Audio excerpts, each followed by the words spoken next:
I wish somebody could have just come alongside me and told me, Christian, it's never going to happen. You're never going to dunk a basketball. It's not within you to do. They try to market you these shoes, right? The shoes, do y'all remember the shoes that's supposed to help you jump higher? It had like a platform. So instead of a high heel, like reverse high heel. Supposed to run in these joints and it'll build up I think all it did was give you really jacked calves. That's like a home shopping network trick, but for young boys to make them think they can actually dunk one day. I remember watching this kid running around our school in those shoes. It looked super uncomfortable, but he could already jump high.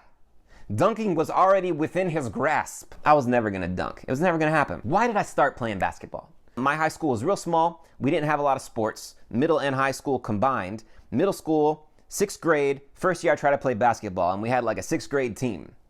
I was not good, but none of us were good, So it was all right. We all kind of equally awkward, bad 6th grade trying. Just a bunch of short white kids doing our best to learn the fundamentals. You know what I'm saying? The fundamentals. You know what that means? That's a popular word in sports, the fundamentals. Fundamentalist. That means something else in other circles, doesn't it? A lot of people in my school would have checked multiple of those fundamentalist boxes. Anyways, my coach didn't even know how to pronounce my name. To be fair, my last name, not super easy to pronounce, but my coach, he could have learned it. Next year, 7th grade, you could play on the middle school team or you could go up to the JV team. I was trying to make JV. Why did I try?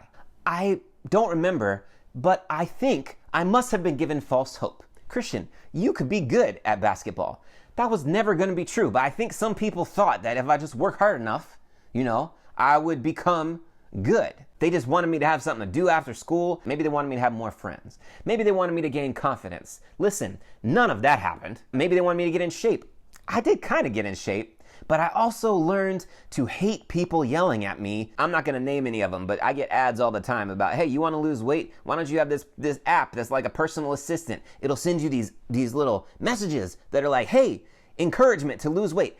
That's like anti-encouragement for me. I hate being told what to do when it comes to like exercise. Nobody ever tell me it's time to run.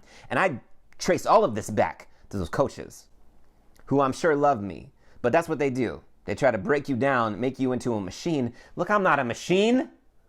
I'm a person with feelings and emotions, okay? My small poetic soul tried to be broken and crushed. I was like a small bird. Okay, that they just said, you know what we're going to do? We're going to make you into a mechanical bird. Break things, try to bring him back like Terminator bird.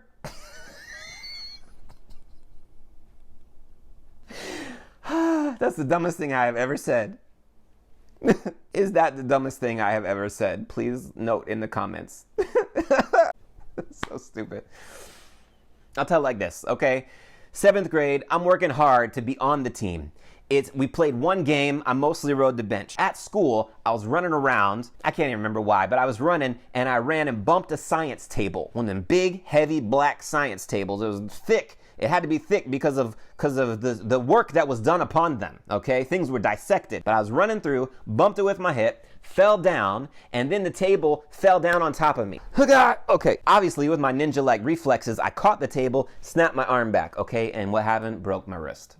Broke my wrist. First time I broke a bone. First time I got a cast. I missed the whole season because a science table fell on me.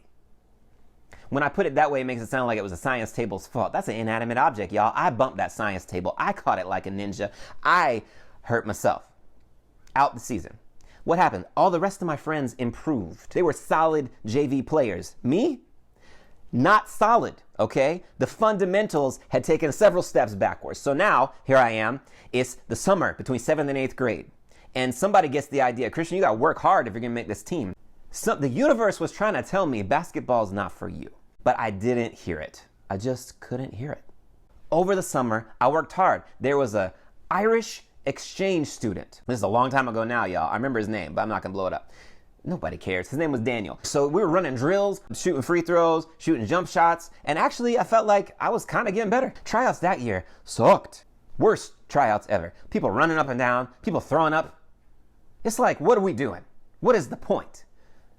I was trying to play a game here, and you're trying to make me run to throw up? The seeds were planted there. I'm not trying to be yelled at, okay? Yes, I'll run up and down.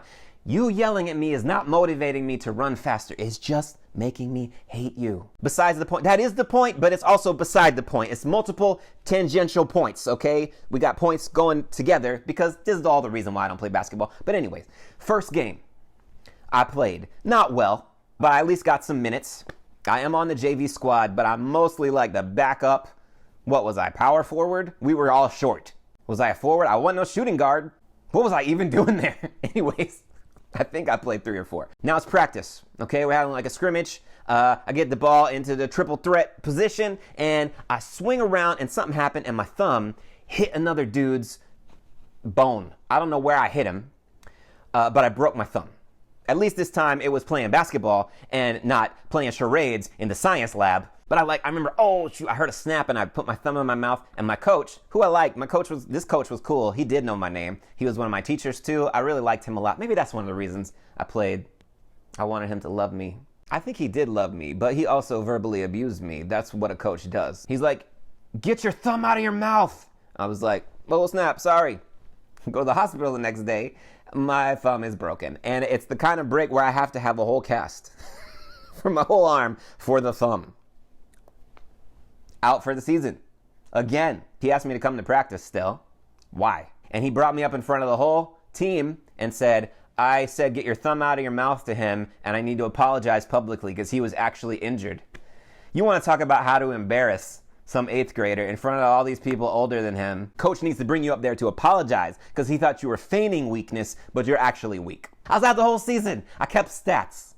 I guess so my coach would love me. They told me to do it, so I did it. What was wrong with me? The universe was saying stop. The universe was saying get out, go into another field. But I was like, maybe this basketball field could still happen. Remember them shoes? My cast gets off, and there's like 2 games left in the season, okay? And obviously, I suck at basketball now. I have not played for 2 seasons. I haven't been in games. I got no sense of who is where and what is my assignment. I know generally the rules, but I can't achieve success. But my coach is like, look, you've been keeping stats. Let's put you in a game. I said, sure, I'll play a game. Why not? So we're warming up 2-line layups. You know, that's where one line runs and shoots a layup, the other line runs and rebounds the layup. I know how to do 2-line layups. The point guard from the varsity team, he's running down, shoots his layup. Now he misses, okay? It's my job to get up and rebound. But he decides he's gonna rebound his own, okay? So we both jump. He's obviously jumps higher than me. He grabs the ball and does like this, just tucks it. When he does this motion, that's a Muay Thai elbow to my forehead. Bam. You understand? I got taken out of the warm-up by my own point guard trying to do some Muay Thai kickboxing basketball move. I put my hand up to my head and I'm like, man, I'm sweating a lot. My hand is soaked. Take it off. Covered in blood. All the people on my team, coach, screaming the coach's name and all these 4-letter words. And I'm like, oh, that's probably not good. Is that a concussion? What is that? There's just blood. All I can think is I should probably not bleed on the court. Coach, to his credit, takes me aside, washing it out. Do I know my name? Do I know the year? Do I know who's president? Obviously. I'm good with civic engagement. It's the basketball that I suck at. I had to get like 8 stitches in those moments. When I was getting those stitches, when I was walking around school with a giant bandage on the top of my head for the next few days, it was as though the universe just took me by the shoulders and said, are you hearing me? This isn't for you. All these people in your life trying to get you to think that you can play basketball, son, they're lying to you. Why? I don't know why. I'm just the universe. I don't know what motivates them, but I'm telling you, basketball's not going to happen. It's not going to happen. Now, the very last practice of the season, which I sat out from and just watched with a bandage on my head, the way you get out of practice in a basketball practice is somebody has to hit 2 free throws in a row. You have to hit 2. If you get up there, you miss the first one, the whole squad has to run a suicide. If you miss the second one, you just got to run down and back. That's how we did it. Is that how you still do it? Who cares? It's a lot of pressure on a dude who's not good at basketball to get up there and be like, all right, is my whole team going to have to run because of me? I just never wanted to be picked. Please don't pick me. Because the more you run, the more tired you get. Obviously, that's the point. So, has anybody not gotten us out of practice yet? My coach says. Nobody raised their hand. I raised my hand. Why? Because I'm honest? I get up there, they're like, okay, you do it, Christian. They're like, you can do it. They're smiling at me with the bandage on my head, especially the dude who gave me the bandage. He's like, you got this, boy. But in his heart, I know he's thinking, he does not got this. So I get up there, expecting to miss. Boom, I nailed it. Got to nail the first free throw. And they were like, oh, shoot, no pressure. Is that the first free throw that I hit the whole season? I'm like, hey, at least they're only going to have to run down and back because of me. I get the ball second time, no pressure. Boom, I nailed it again. I hit both the free throws. There was no running. No running. That was my only success, but I still remember how good it felt. And I think that's why people play basketball. I think most people have more of those feelings. I only had one, but I still remember that warm feeling. And all of the squad gathering around me in shock, shaking my shoulders, you did well. And the way that memory warms me sometimes fools me into thinking, wait, maybe I actually could play basketball. And when people shoot around or they play horse or whatever, and they invite me, and I think, oh, I should go be social. I should go be with these dudes playing basketball. The universe just sets its hand on my shoulder. Did you forget what I told you? Because it's still true. That's it. That's why I quit basketball. There's other things that I was good at. I got really good grades. People got mad at me for how good my grades were. I was in band, first chair, trumpet. There was only 2 of us. I was better than the other guy. But still,